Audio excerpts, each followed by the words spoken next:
Hello साथियों, नमस्कार। मैं ममतेश कुमार आप सभी का स्वागत करता हूं आपके अपने परिवार टीचिंग बाई रोजगार विद अंकित में। कैसे हैं आप सभी मेरे प्यारे साथी? उम्मीद करूंगा आप बहुत अच्छे होंगे, एकदम बेहतरीन, एकदम लाजवाब, जानदार, शानदार होंगे।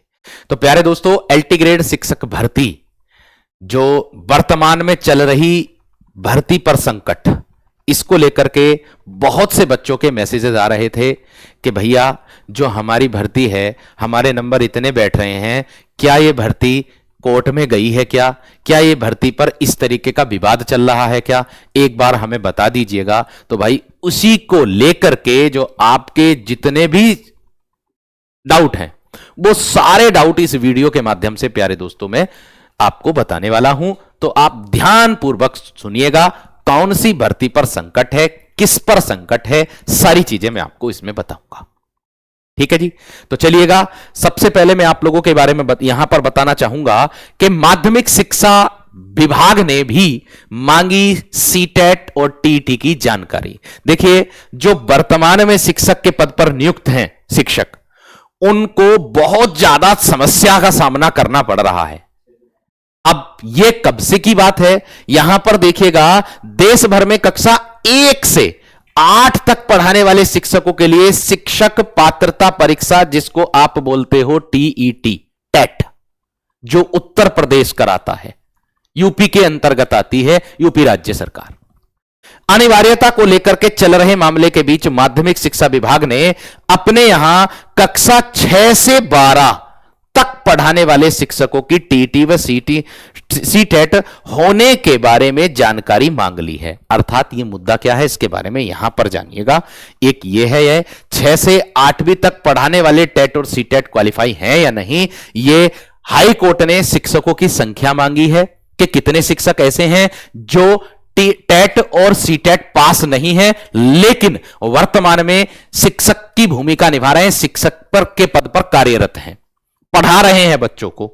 उनकी योग्यता की जानकारी मांगी है। इसका पूरे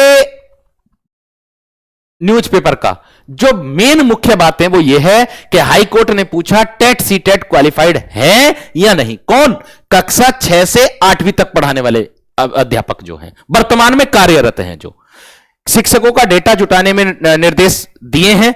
अगली सुनवाई भी होगी, और सुनवाई जो होगी वो 21 जनवरी होगी, जो भर्ती परीक्षा की तारीख तय करेगा। जो आयोग जो है वो भर्ती परीक्षा की तारीख भी तय करेगा। और दूसरी चीज इसमें यहां पर एक चीज ये दी है कि 2025 के एलटी ग्रेड शिक्षक भर्ती विज्ञापन को चुनौती देने वाली याचिका पर हाईकोर्ट ने यह जानकारी मांगी है।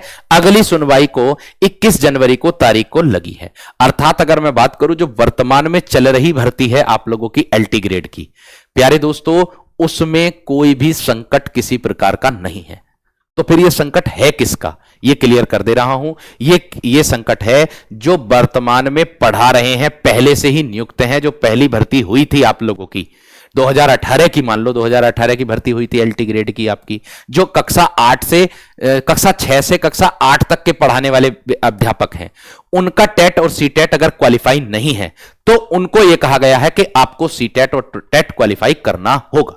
लेकिन सबसे बड़ा सवाल एक उठता है, और वो सवाल ये उठता, वर्तमान में जो समस्या चल रही है एलटी ग्रेड में जो 2025 वाली, वो किस पर है, उसके बारे में भी मैं प्यारे दोस्तों चर्चा आप लोगों से करूंगा। ठीक है। यहां पर दिया है बिना टीटी जीआईसी के कक्षा 6 से 8 तक पढ़ा रहे एलटी ग्रेड पर संकट। इसमें मांगा है शिक्षक का नाम, योग्यता और टीटी सीटेट पास है या नहीं, उसके बारे में। इसमें निजी विद्यालय भी हैं आपके, और इसमें प्यारे दोस्तों आपके अनुदान प्राप्त विद्यालय भी हैं आप लोगों के। एक तो ये बात। अब बात आ रही है सर आपकी एलटी ग्रेड 2025 की। सबसे पहली बात मैं सरकार से यह निवेदन करना चाहूंगा, अगर सरकार को अपने नियम बदलने होते हैं तो ये नियम जिस समय विज्ञापन निकालते हैं उस समय क्यों नहीं आते हैं? अगर सरकार विज्ञापन के बाद नियम में परिवर्तित करती है, योग्यता में परिवर्तन करती है, तो कोई ऐसा तो नहीं है कि जो बच्चे पहली वाली योग्यता को देख करके अगर आ गए हैं तो ऐसा हो सकता है कि आप जो दूसरी योग्यता बदल दो तो उसमें बच्चे ना हो अनिवार्य। ऐसा भी तो हो सकता, ना हो अनिवार्य, ना हो उनके पास वो डिग्री। जिस प्रकार से आपका कंप्यूटर जो 2025 की भर्ती है आप लोगों की, उस पर सबसे बड़ा मुद्दा चल रहा है। आप कहोगे किसका? भाई पहले बीटेक और आईटी वालों को इसमें से बाहर कर दिया गया है। मैं कह दूं आईटी और बीटेक वालों को बाहर कर दिया गया है, जिसके कारण उन्होंने याचिका कोर्ट में डाल दी। जो बीएड और नॉन बीएड हैं उनकी भी सुनवाई है, जो बीटेक और आईटी है उनकी भी सुनवाई है, दोनों में आपस में छिड़ गई। अब यह समझ लो कि यहां पर बात अगर मैं करूं, अगर बीएड वाला बच्चा होगा या नॉन बीएड वाला बच्चा होगा या बीटेक या आईटी वाला बच्चा होगा, नुकसान तो सभी को है ना। उन्होंने डिग्री जो की थी वो किसी ना किसी बात को सोच करके या भविष्य में मैं ये करूंगा, ये डिग्री मेरे इसके काम आएगी, उसी के लिए तो की थी। अगर आप फिर बाद में उसको उसमें परिवर्तन करते हो तो कहीं ना कहीं यहां पर जो हानि है वो बच्चे के लिए ही तो हानि है, बच्चे को ही तो इसका भोगना पड़ेगा। अगर यहां पर अगर आपको योग्यता पहले ही विज्ञापन से अगर पहले दे दोगे तो वो सबसे बड़ी बात, कितनी अच्छी बात होगी सरकार की। अगर आप बाद में परिवर्तन करते हो तो वो गलत है। क्यों गलत है? क्योंकि इसमें अगर बच्चा पहले वाले योग्यता के अनुसार फॉर्म भर देता है, सबमिट कर देता है, उसके यहां से तो फीस सबमिट चली गई, आपके पास फीस चली गई, अब वो दोबारा लौट करके थोड़ी आ जाएगी। आप तो सीधा सा ये कह दोगे कि एडमिट कार्ड नहीं आएगा। क्यों नहीं आएगा? क्योंकि आपके पास योग्यता नहीं है। अब जब पहली योग्यता थी तो उस योग्यता के आधार पर क्यों नहीं दिया आपने? ये चीज गलत है। यहां पर बच्चों को दुख भोगना पड़ा। भाई बच्चों के हिसाब से भी तो सोचे करो। ये शिक्षक भर्ती निकालते किसके लिए? बच्चों के लिए। अब बच्चों के एंड से ही नहीं सोचोगे तो फिर क्या फायदा है शिक्षक भर्ती का?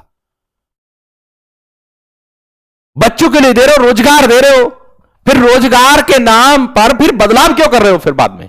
यह गलत है।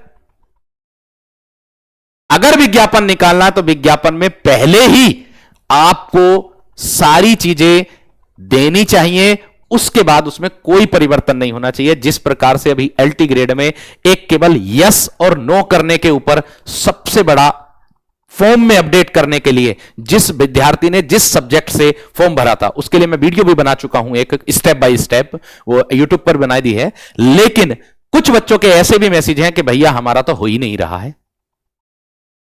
अब देखिएगा वहां पर भी उन बच्चों को कहीं ना कहीं परेशानी झेलनी पड़ेगी। केवल यस करना है और कुछ नहीं करना। योग्यता के आधार पर जिस सब्जेक्ट से उन्होंने फॉर्म भरा था उसके लिए यस करना था, बाकी और कुछ नहीं करना था। लेकिन उसमें भी साइट काम नहीं की, जिससे बच्चे सबसे ज्यादा हताश हुए, सबसे ज्यादा परेशान हुए।